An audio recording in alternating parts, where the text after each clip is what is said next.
আর প্রেমিকার অনশন, প্রেমিকের বাড়িতে বিয়ের দাবিতে প্রেমিকার অনশন আসলে অত্যন্ত দুঃখজনক ঘটনা। কেন তার অনশন করতে হবে? আর সেই বাড়ি যার দরজার সামনে কিন্তু সে দাঁড়িয়ে আছে। তো আমরা বিস্তারিত জানবো, কে কোথা থেকে দেখছেন অবশ্যই লিখে জানাবেন। এলাকাবাসী, এই বৃদ্ধ যুবক সবাই কিন্তু চাচ্ছে এর একটি সুষ্ঠু সমাধান। কি চাচ্ছেন কি ওনারা কিন্তু আসলে এখানে বসে আছেন। একটু আগে প্রশাসন, পুলিশ প্রশাসনের লোক এসেছিল এবং মিডিয়ার অনেক লোক এসেছিল সবাই, এবং এলাকার মেম্বার যিনি আছেন, আপনাদের মেম্বারের নাম কি? মানিক মেয়াজি। তিনি দায়িত্ব নিয়েছেন একদিনের মধ্যেই এটি সমাধান করবে, তাই তো? অর্থাৎ আমরাও চাই এই খবরটি আবার প্রচার করতে যে তার একটি সুষ্ঠু সমাধান হয়েছে। তাহলে কি ঘটেছিল বিস্তারিত জানুন ও শেয়ার করুন, যাতে এই ধরনের সমস্যা না ঘটে, তার সমাধান ঘটে। তো বোন, কি ঘটেছিল যদি একটু বলতেন।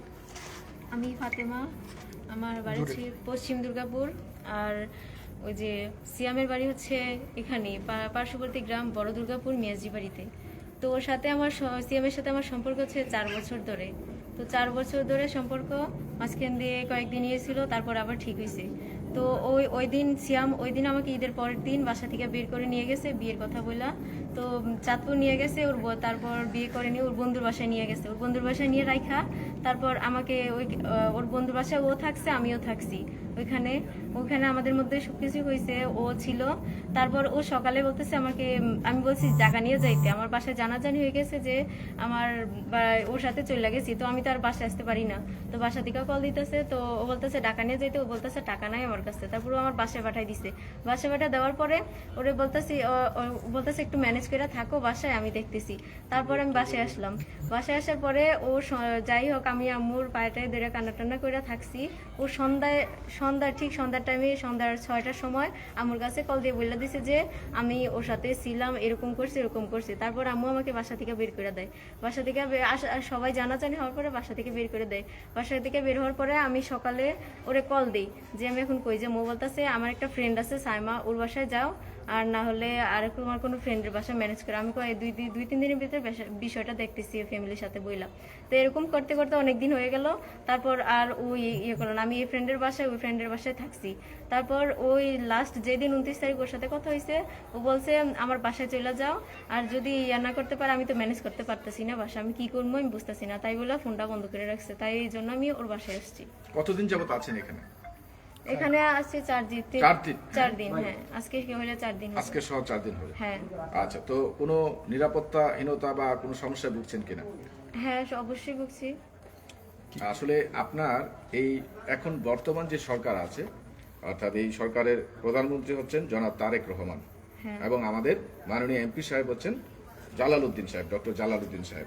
তাদের প্রতি আপনার কোনো আবেদন আছে কিনা? তাদের প্রতি আবেদন, ওর জন্য আমি বাড়ি ছেড়ে হয়েছি। এলাকায় একটা গুজব ছড়াইছে যে আমি, গুজব কি, এটা সত্যি কথা, ওর সাথে গেছিলাম, ও এখন আমাকে নেয় নাই, এরকম বলছে। সবাই এলাকায় আমার আম্মুরকে বলতেছে, চাপ দিতেছে। তো ওর যদি আমার বিয়ে না করে, তাহলে তো আমি সুইসাইড করব বা একটা কিছু করে ফেলবো, ওরা আমার বিয়ে করতেই হবে। মেম্বার বলছে যে আমি যেদিন আসি ওই দিন উনি আসছে এখানে, ওই জায়গাটা আসছে, আইসা বলতেছে, আমার ডাক দিছে। প্রথম বলতেছে যে তুমি চলে যাও, ভালো ভালোই প্রথম কয়েকটা কথা বলছে। তারপর বলতেছে জুতাটা চিনো, আমি বলতেছি যে জুতাটা দিয়ে একটা মারমু। আর যদি ওই পাশের গ্রামে, পাশের বাসায় ওই যে নজরুল নামে একটা মেয়ের, নাকি নজরুলের মেয়ে বিষ নিয়ে বসে ছিল, ওইটাই কিছু হয় নাই, এরে ধরছে ওরে ধরছে, ওই যে কুদ্দুসের মানে এরে কত মানুষ ধরছে, কিছু হয় না। আর তোমারটা কি কিছু হইব, তোমার কে আছে? উনি এইসব কথা বলছে। তারপর ওনার এনে জিজ্ঞেস করলে উনি কথা ঘুরাইতেছে, উনি মিথ্যা কথা বলে। আচ্ছা, তার মানে কি আর ওর কি কারণ এই যে এখন আপনাকে পাওয়ার জন্য সে আকাঙ্ক্ষিত ছিল, বাট এখন আপনার সাথে এই ধরনের আচরণ করছে, এর মূল কারণ কি বলে আপনি মনে করেন? ও বলছে ওর ফ্যামিলিরে জানাইবো, তো ফ্যামিলিরে জানাইছে, হয়তো বা চাপ দিছে, এই জন্য ফ্যামিলি অসহযোগিতা, মানে সে চাচ্ছে কিন্তু ফ্যামিলি চাচ্ছে না, এরকম সমস্যাটা বলছে আমার কাছে। আমি কই রাখবো, ইয়ে করবো, মানে ফ্যামিলিরে জানাইনি, ফ্যামিলিরে জানাই দেখি ডিসিশন কি নাইলে আমার বাসায় চলে যাও, এটাই বলছে। মানে আমি যে প্রশ্নটা করেছি, ফ্যামিলি মেনে নিতে চাচ্ছে না বিষয়টা, নাকি না আপনার যে প্রেমিক, তার নাম কি সিয়াম, সে মেনে নিতে চাচ্ছে না? প্রবলেমটা কোথায়? ও তো বলছে ফ্যামিলি মানতো না, ফ্যামিলি সমস্যা। সুপ্রিয় দর্শক, আপনারা নিশ্চয়ই সমস্যাটি বুঝতে পেরেছেন এবং আশা করছি এখন যদি ওরে ঘুরাই ফেলে, আর আম্মু মানে ওরে যদি কথা মানে এরকম করে বলতে বলে, ওটা তো ও জানে। আচ্ছা, তাহলে ওখানে তো ওর মার কথাও শুনতেছে। আচ্ছা, মানে বিষয়টি অত্যন্ত হৃদয় বিদারক। আপনারা মনে হয় মূল পয়েন্টটি বুঝতে পেরেছেন, আর যেহেতু সবার কানে বিষয়টি পৌঁছেছে, এবং আশা করছি আগামী দিন বা খুব দ্রুতই এই বিষয়টির সমাধান হবে এবং এই ধরনের ঘটনা যাতে আর না ঘটে এবং যদি ঘটেও থাকে সেটা যাতে দ্রুত সমাধান হয়, কারণ আমরা কিন্তু পত্রিকার অনেক খারাপ সংবাদ পাই যে এই ঘটনার কারণে সে আর নাই। এই ঘটনা যাতে না ঘটে সেরকম একটি নিউজ দেওয়ার প্রত্যাশা আজকের মতো শেষ করছি। সবাই ভালো থাকবেন, আল্লাহ হাফেজ।